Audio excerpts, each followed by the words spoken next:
Tejegan Balcha's murder is the true face of Addis Ababa's development. Eskinder Nega, May 12, 2026.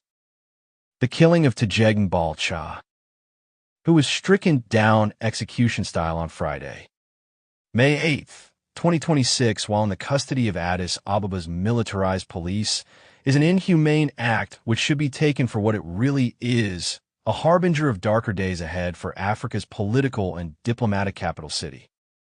While the international spotlight on Addis Ababa has, as of recent times, trended more towards the rapid facelift the city's landscape, the deeper and more profound story of the trauma of the hundreds of thousands of people forcibly uprooted from neighborhoods in which they had lived for generations has been carelessly overlooked.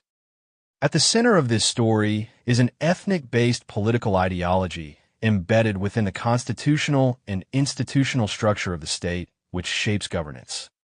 Policing, land administration, economic access, and political representation in the capital.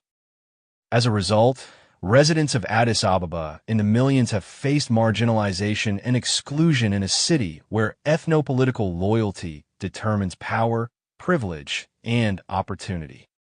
This is why people see more than a rogue police in the slaying of Tejegan Balcha.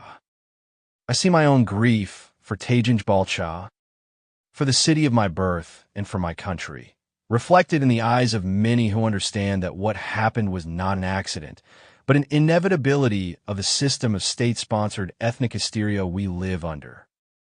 Tejegan's life and death has become a mirror reflecting the struggle of every resident of Addis Ababa. When the regime tries to dismiss this tragedy as a simple dispute between individuals, it is attempting to conceal this deeper truth. Like Mohamed Bouazizi, whose death sparked the Arab Spring, Tejegan Balcha too was a humble, apolitical traitor, and yet the political order did not spare him. In this system, the ruling elite have fused business, livelihood, and political power so tightly together that they now determine who is allowed to survive and who is destined to fail. Because Tejegan did not fit the dominant ethnic and political order, the system viewed him as an obstacle rather than a citizen. He was punished to death because a person's ability to earn a living is shaped by tribal background and political loyalty. We must recognize that Addis Ababa's militarized police force has been transformed into the enforcement arm of an ethnic-based political vision. And by placing a military general at the head of this supposedly civilian-oriented police force, the regime has signaled that it views the